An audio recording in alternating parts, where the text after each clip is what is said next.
I meant to IM about it a couple of sometime last year, but the whole Prager thing kind of brought it up again.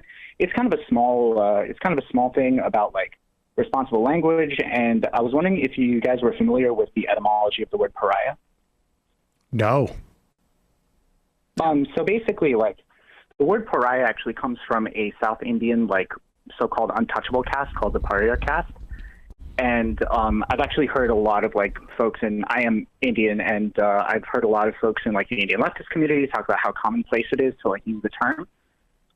It's just something I wanted to, like, kind of bring up and also use as a pivot to, like, wonder if you guys were interested in having someone on to talk about caste issues in India, what like the dullet movement and like, you know, obviously the movement for Muslim liberation was about as well. That would be interesting, actually. If you've got some suggestions, will you send us an email at majorityreporters@gmail.com? Oh, yeah, for sure. All right. So in terms of that term pariah, like what do we use? I mean, are you saying that it's like it's inappropriate to use that word? And if so, what is a synonym that we could use for that? Well, I've usually used the term outcast, and I only recently learned about the term pariah, like the origins of the term pariah. But it's actually from it's a South Indian, like basically a South Indian like caste community, and it kind of perpetuates these stereotypes about, you know, certain kinds of people, certain kinds of communities. It's kind of like, you know, the archaic term gypped. Like, we don't use that anymore because it kind of paints a certain community in a bad light, right? Right.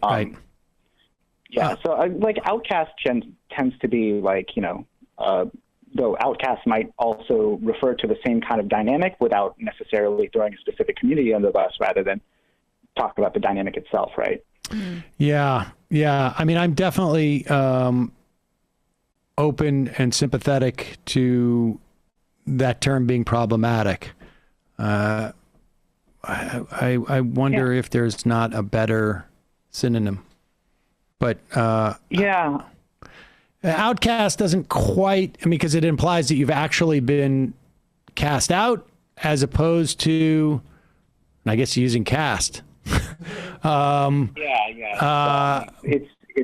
tough. It's tough. It's like on the tip of my tongue. I feel like there is a different term, but like I've never had the need for it personally, so I'm not exactly sure. The awareness the awareness of it is helpful in and of itself.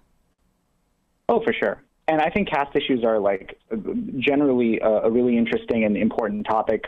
Indian left movements are very fascinating, and actually, the timing on this call is really poignant because apparently there are reports coming out right now that like communist leaders in South India who are also like anti-caste leaders are like, apparently there's been like a very big murder in South India of like a communist party leader in one of the states. And, oh, geez.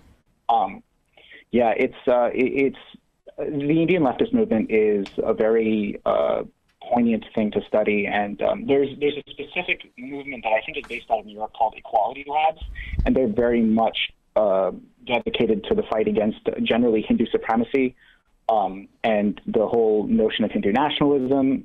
You know, and as somebody myself who's from an extremely privileged part of like the Hindu community, I kind of feel a responsibility to talk about that.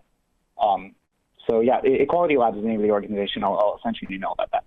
I appreciate the call, Shashank. Yeah, thank you. Really interesting. Mind if I do a little plug? Sure. Yeah.